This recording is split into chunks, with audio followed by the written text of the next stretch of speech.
What's up, everyone? Jason Gilbo here with Rob Mazika, taking a look at tonight's NBA slate. You're a happy one. Obviously, we can just jump right into it. Pat's fan, so you're pretty jacked up this morning.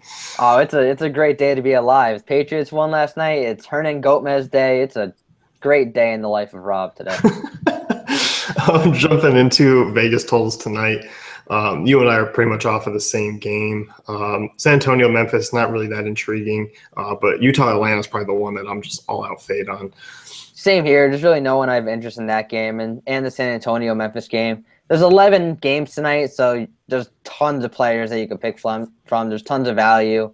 It's not going to be hard to differentiate yourself from the field, so it's going to be an interesting night.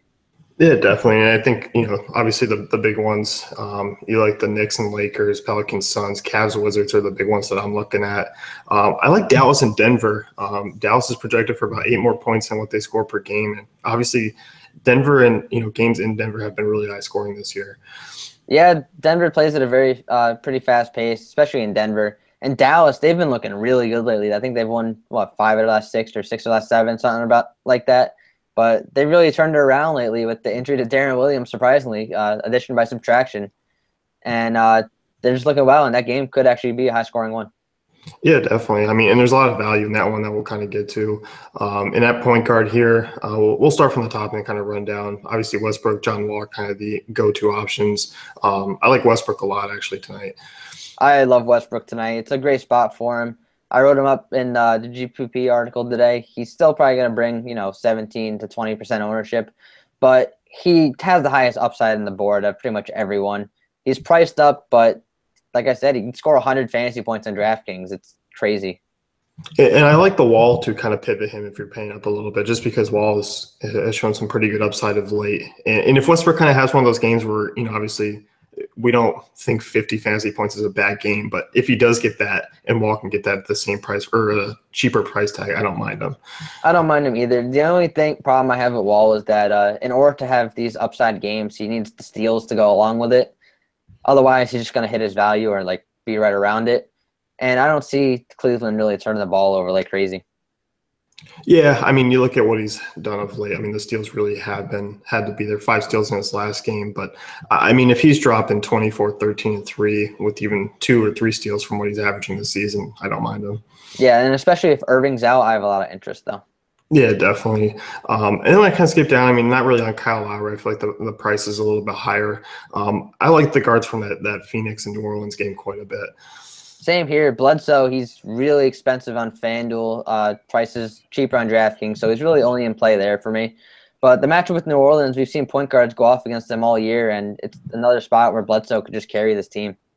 Yeah, 9,300 on FanDuel compared to 7,900 on DK is a little bit, steep. And then Drew Holiday playing really well. And obviously we usually talk about those New Orleans guys playing better at home, which this is, in New Orleans.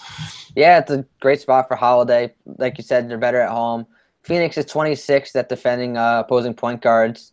Both teams play at a pretty fast pace, and this game could end up being the highest scoring of the night. Yeah, definitely. Another game where I'm kind of attracted to both point guards, the Lakers and Knicks game. D'Angelo Russell playing really well since he got back. The price has come up a little bit more on DK. I still think him and Jennings are worthy of a look, and I do think we've actually seen a pretty good ceiling out of them.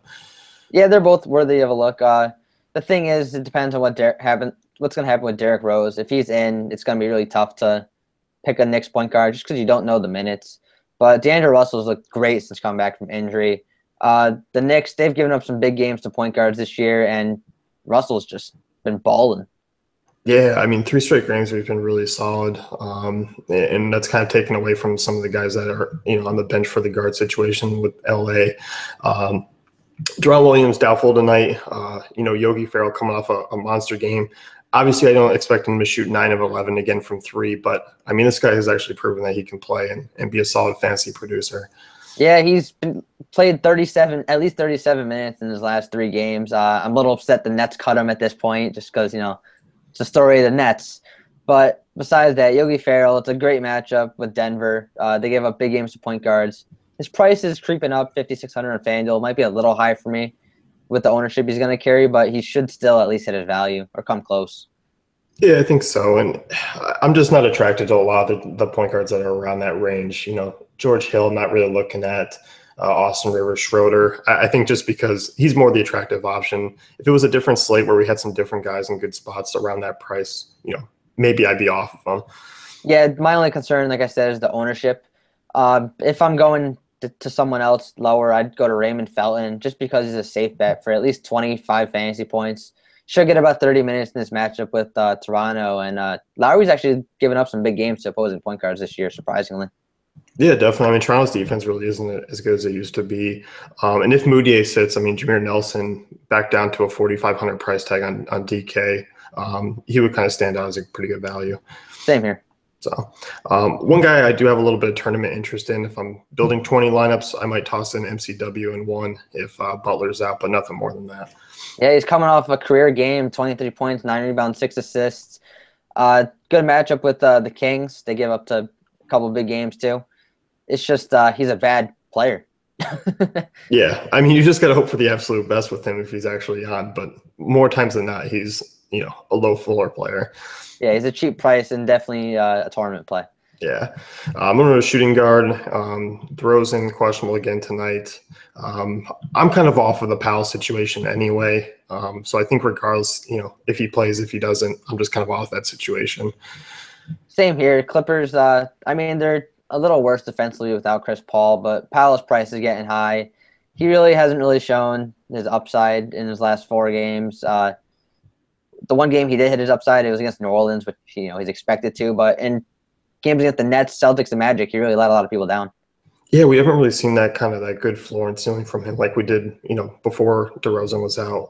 When DeRozan was out a little bit earlier. But yeah, I think the price tag is just a little bit too high for me. I like some other guys in that range. Same here. Going up though, like way up, I like Devin Booker. He's the guy I'm paying up for if I'm paying up at shooting guard, and if Jimmy Butler's playing, that just gets rid of my interest in Dwayne Wade. But Devin Booker's probably been the hottest player in basketball right now. Last 2 games scored over 30 real points. His price is creeping up there, and he's very shot dependent, but he could score 30, 40 points in any given game if he gets hot. Yeah, I like him a lot. I mean, obviously the usage sits there in that backcourt for Phoenix. Good up-pace matchup. I'm definitely intrigued with Booker. I mean, good, tournament and cash game play.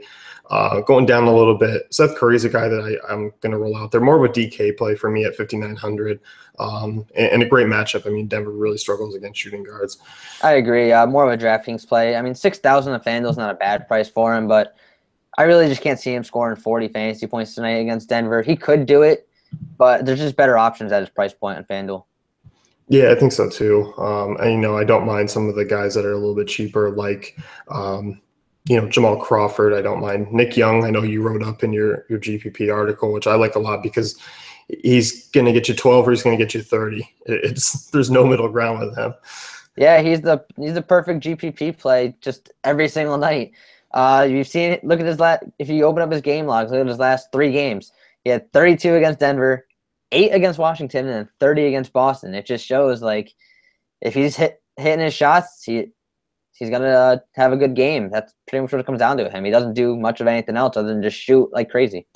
Yeah, I mean, you got to hope he's basically on for threes. And the good thing is, I mean, great matchup when you and I both like to target shooting guards against the Knicks. Yeah, Knicks, they're one of the worst in the league at defending shooting guards. And Nick Young, he's the type of player who wants to put on a show at the Garden. Yeah, definitely. I mean, there's always the narrative with Swaggy P there.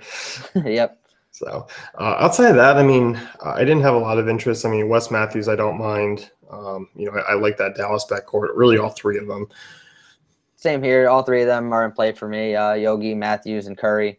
If I had to choose, it'd be Matthews just because he's cheaper than Curry and might bring lower ownership. Someone I like around that price point is KCP. He's coming off 2 terrible games after having a career-high 38 points against New Orleans. But Philly's a team where he could definitely put up points against if his shots falling. Yeah, and I think because the price tag bounced up a little bit, it's going to keep his ownership down, especially after those last 2 games. So I think he's in a good spot for a bounce back. I really like his price tag on DK where it's only 5,500. Yeah, definitely. So anyone else a shooting guard? That's it. Small forward, I mean, Braun, you can certainly pay up for tonight. I don't mind him, but I do like the mid range. I love the mid range too. I have, I mean, kind of the high mid range. I like Paul George and Carmelo Anthony. George's price might be a little high on FanDuel, 8,800, but he's actually finally been picking it up, getting some upside games, and that's what I like to see out of him. Yeah, definitely. I mean, $1,000 difference from FanDuel and DK, so he carries value better on DK, but certainly in play. I like that game quite a bit. I can kind of see Paul George and Westbrook going, back and forth against each other. Yeah, definitely. And then Carmelo, he's in the my favorite game of the day, Knicks Lakers. There's going to be a lot of scoring in this one, not much defense, and like I said, with a bunch of these other guys tonight, if Melo's shot is falling, he'll have a great game, but shot dependent.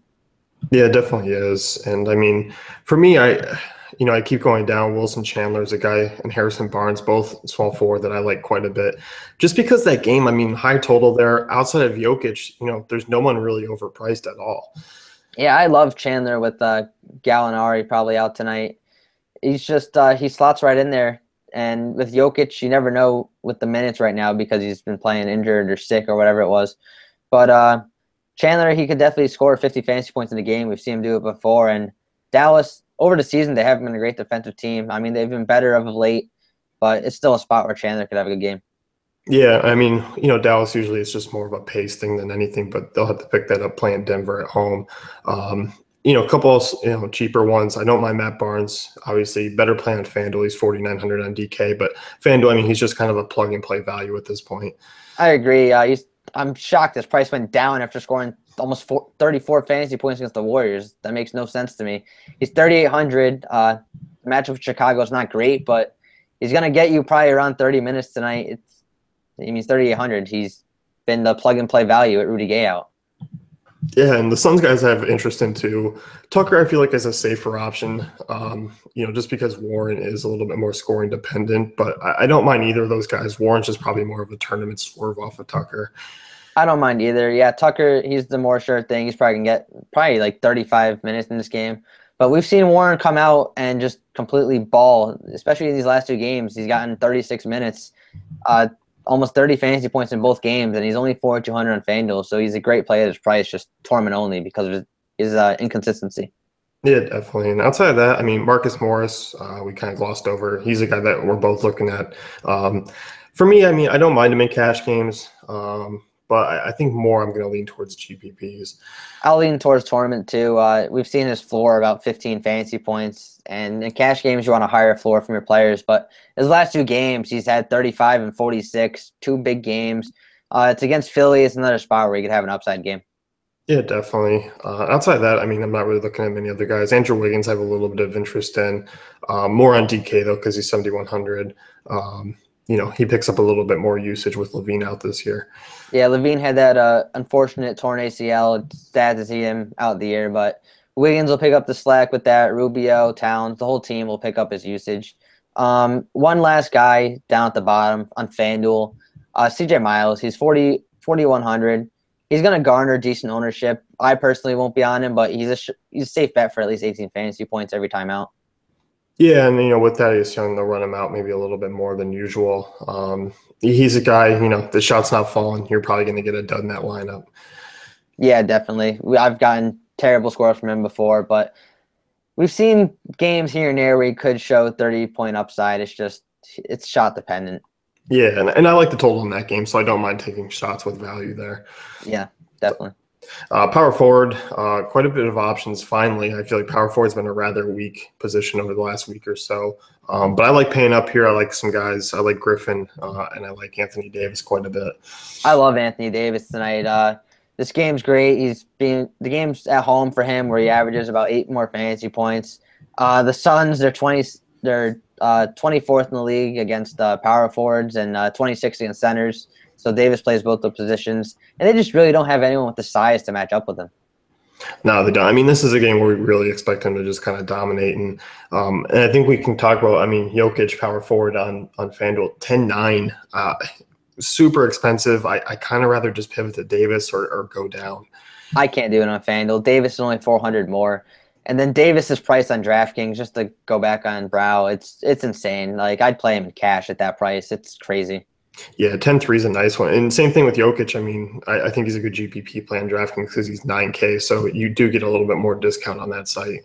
Yeah, definitely. And then, like you said, Blake Griffin, he has to match up with Toronto, who's been giving up some big games to power forwards this season. Coming off a back-to-back, I'm not sure how many minutes he's going to get. I mean, probably around 30, 32. It's just it's tough to bet on his minutes after coming back from that injury. Yeah, I could see a little bit concern. I like him a lot tonight. As you said, I mean, Toronto's been giving up big games. I mean, they've allowed the seventh most fantasy points per game of power forwards this season. And just the offense is, going to flow through him with Paul out. Yeah, especially, with Paul out, the usage goes to him. It's a downgrade to most of the team when he comes back, but he just takes up so much usage when he's on the floor.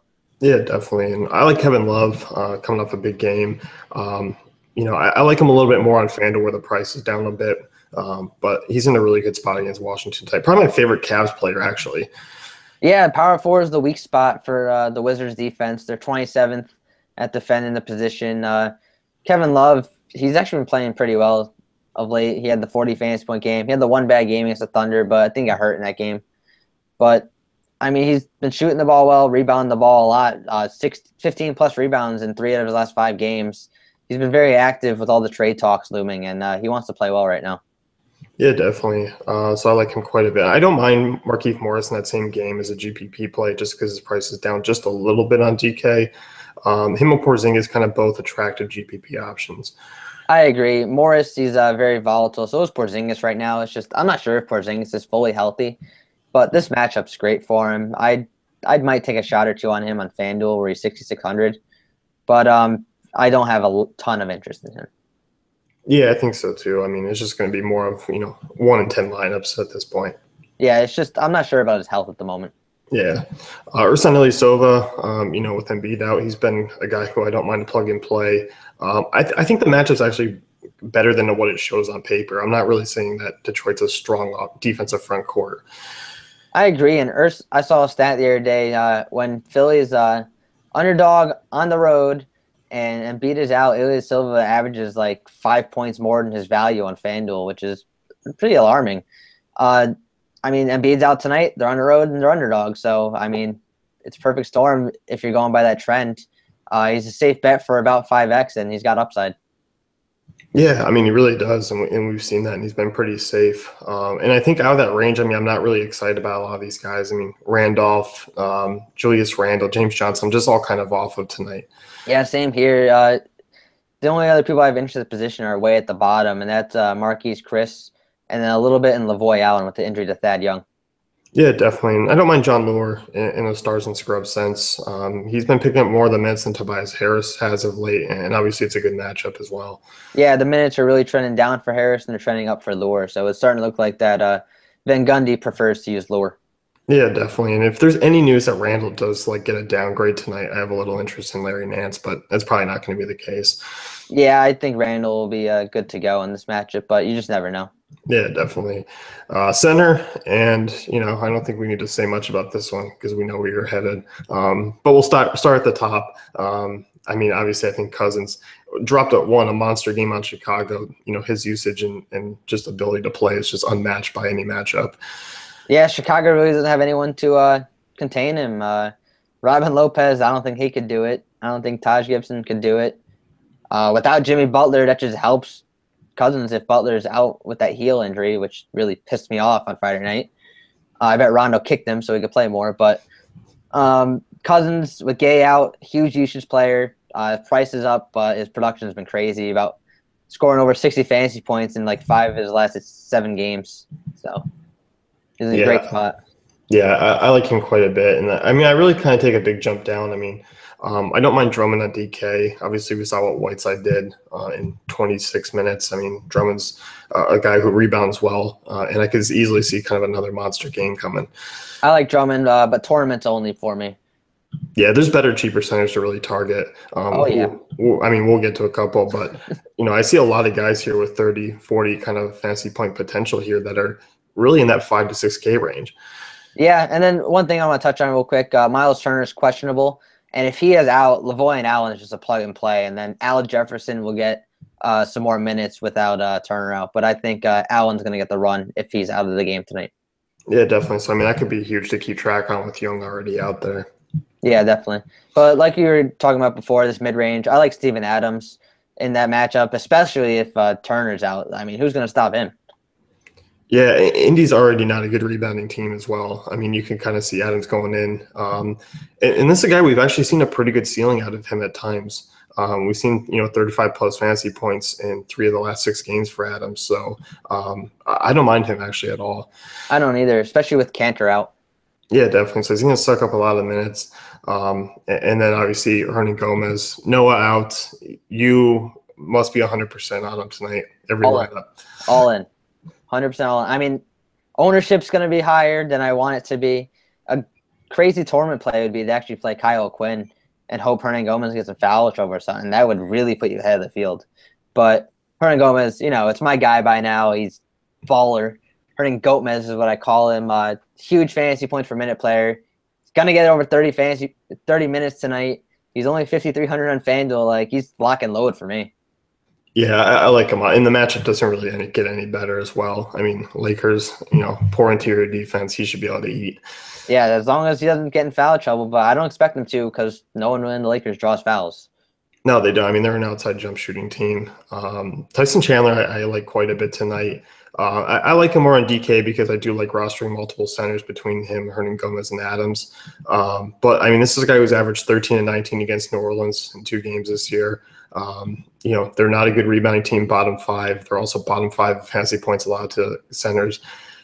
We've seen kind of games like Gortat the other night where they just go 10 and 16, 12 and 16. I can kind of see one of those games out of Chandler. I agree, but I would take that at his price. He's only 5,400, and like you said, 10 and 16. That's still about 30 fantasy points. Yeah, I mean, add a block and steal or 2. That's certainly hitting his value big time. Yep.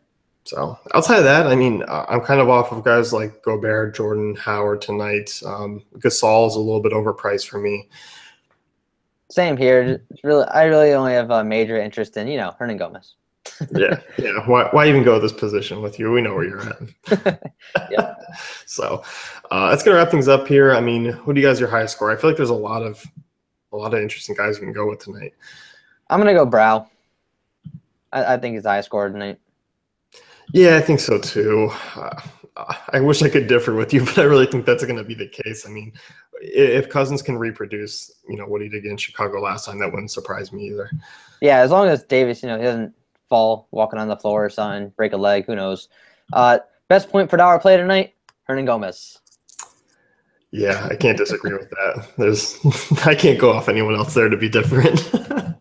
So that's going to wrap things up here. If you want to head over to fantasycafe.com, you can check out our great tools and content. Yeah, good luck, everyone. Let's win some money.